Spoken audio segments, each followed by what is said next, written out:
It's Chahal. Welcome to my channel we school for English study. तो आज मैं आपसे बात करूंगी राइटिंग मॉड्यूल के बारे में। जैसे कि आप सब जानते हैं राइटिंग मॉड्यूल में टास्क 1 होता है और टास्क 2 होता है। टास्क 2 में अक्सर बच्चों को प्रॉब्लम आती है, तो आज अब मैं आपको बताऊंगी टास्क 2 का पूरा स्ट्रक्चर। इससे पहले कि हम स्ट्रक्चर के बारे में बात करें, आप चैनल को सब्सक्राइब करना, उसको लाइक करना और फॉलो करना मत भूलें। टास्क 2 में क्या होता है, सबसे पहले इंट्रोडक्शन लिखी जाती है, उसके बाद VP1, फिर VP2, फिर VP3 if necessary, then conclusion. Introduction में क्या होता है, जनरल लाइन बिल्कुल ऑप्शनल होती है। उसके बाद स्टेटमेंट को रिफ्रेश किया जाता है और फिर उसके बाद थीसिस लाइन लिखी जाती है। तो अगर आपको इंट्रोडक्शन में कोई प्रॉब्लम आ रही है तो आप कमेंट सेक्शन में कमेंट कर सकते हैं। तो इसके लिए मैं आपको एक न्यू वीडियो बना के दूंगी जो इंट्रोडक्शन और कंक्लूजन के बारे में हो। ओके, तो हम BP1 के बारे में बात करेंगे। BP1 में क्या होता है, सबसे पहले मेन आइडिया लिखा जाता है। अब मेन आइडिया ऐसे ही नहीं लिखा जाता, उसके लिए भी आपको दो चीजें चाहिए होती हैं। First one is topic sentence and the second is your own idea. अब बात यह है कि टॉपिक सेंटेंस क्या है। टॉपिक सेंटेंस उसको किया जाता है जब आप क्वेश्चन की डिमांड को लिखते हो। For example, global warming is increasing day by day, what are the reason and solution of it. अब इस स्टेटमेंट को देखें तो इस स्टेटमेंट में आपको टॉपिक सेंटेंस क्या लग रहा है, क्वेश्चन की डिमांड क्या लग रहा है। Like global warming is increasing, जो मेन क्वेश्चन है वो है ग्लोबल वार्मिंग इंक्रीजिंग, उसका रीजन पूछ रहा है। तो हम टॉपिक सेंटेंस क्या लिखेंगे, global warming is increasing. Increasing के सिनोनिम यूज करेंगे, राइजिंग, अपसर्जिंग, जैसे भी आपको आते हैं वो आप लिख सकते हो। उसके बाद अपना your own idea. For example कैसे स्टार्ट करेंगे, the main reason behind increasing और राइजिंग और upsurging the global warming is your own idea. अब आप बताइए ग्लोबल वार्मिंग इंक्रीज होने के क्या चांसेस होते हैं। Deforestation is the main reason and आप क्या कह सकते हो, पोल्यूशन कह सकते हो। तो आप इसके बाद लिख दोगे। The second is explain.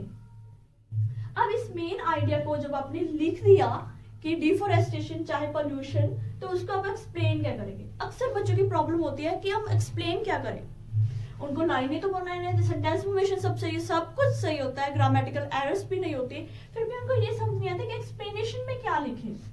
अब जब आपने लिख दिया डिफोरेस्टेशन या फिर पोल्यूशन, तो उसको एक्सप्लेन कैसे करेंगे, हाउ प्लस वाई। या तो आप हाउ से एक्सप्लेन कर दे या आप वाई से एक्सप्लेन कर दे। हाउ कैसे, हाउ कमिंग कैसे, कैसे पोल्यूशन जो है कारण बना है ग्लोबल वार्मिंग इंक्रीज होने का, या फिर डिफोरेस्टेशन कैसे कारण बना है किसका, ग्लोबल वार्मिंग का। वाई, क्यों कारण बना है पोल्यूशन जो है ग्लोबल वार्मिंग का, या फिर क्यों कारण बना है डिफोरेस्टेशन ग्लोबल वार्मिंग का। तो ये ऑलमोस्ट 5 to 6 लाइंस का लिखना चाहिए आपको। अगर आप इससे ज्यादा लिखते हो वो तो अभी लेंथी हो जाता है, अगर आप इससे कम लिखते हो वो भी शॉर्ट लेंथ हो जाता है। Next is example. अब देखो एग्जाम्पल में क्या लिखना चाहिए। कुछ इंस्टीट्यूट या कुछ आई स्टैंडर्ड ये कहते हैं कि एग्जाम्पल बिल्कुल ऑप्शनल है, बट मैं ये आपको बता दूं एग्जाम्पल बिल्कुल भी ऑप्शनल नहीं है। IDP के रूल्स के अकॉर्डिंग पूरे स्ट्रक्चर में main idea, explanation, example necessary है। Without example you don't get your desired scores. उसके बाद जब एग्जाम्पल लिखते हो, अक्सर बच्चे क्या लिखते हैं, study is conducted by, a survey is conducted by, the Tribune, the article. These are most common example which are used by many students. Instead of using those examples, you can use person example, you can use city example. Person example क्या होते हैं, person क्या होता है, कोई भी person, but यहाँ पर हम कोई भी person के example नहीं पा सकते। तो हमें क्या करना पड़ेगा, famous example पाने पड़ेगा। लाइक कोई famous person के, एलोन मस्क हो गया, रतन टाटा हो गया, कोई भी ऐसा फेमस पर्सन या कोई भी ऐसी सेलिब्रिटीज या कोई भी एक्ट्रेस, कोई एक्टर, इन सब के जब आप एग्जांपल पाते हो जो वो एक वैलिड एग्जांपल कहलाती है। या फिर आप क्या कर सकते हो, एक सिटी के एग्जांपल पा सकते हो। सिटी लाइक अब ग्लोबल वार्मिंग का टॉपिक चल रहा है तो हम सिटी के एग्जांपल पा सकते हैं बहुत अच्छी, जैसे कि दिल्ली सिटी। दिल्ली सिटी में बहुत ज्यादा पोल्यूशन होता है जो कि मेन कारण है किसका, ग्लोबल वार्मिंग का। या दिल्ली सिटी में बहुत ज्यादा डिफोरेस्टेशन है, यही कारण है क्या, किसका, ग्लोबल वार्मिंग का। तो नेक्स्ट क्या है, रिजल्ट। रिजल्ट का क्या मीनिंग होता है, रिजल्ट मीन्स नतीजा। यहाँ पर हमने मेन आइडिया लिखा, यहाँ पर हमने एक्सप्लेनेशन की, यहाँ पर हमने एग्जाम्पल की। अब इसका नतीजा क्या होना चाहिए, इसका पूरा निचोड़। अब निचोड़ क्या होगा, ये तो हमें मेन आइडिया दिया था एक हल्का सा, क्या, डिफोरेस्टेशन चाहे पोल्यूशन। अब उसका हमने एक्सप्लेन किया, उसको एग्जांपल दी, मींस की जो अपना रिजल्ट किसके रिलेटेड होना चाहिए, मेन आइडिया के साथ रिलेट होना चाहिए। ओके ना जी।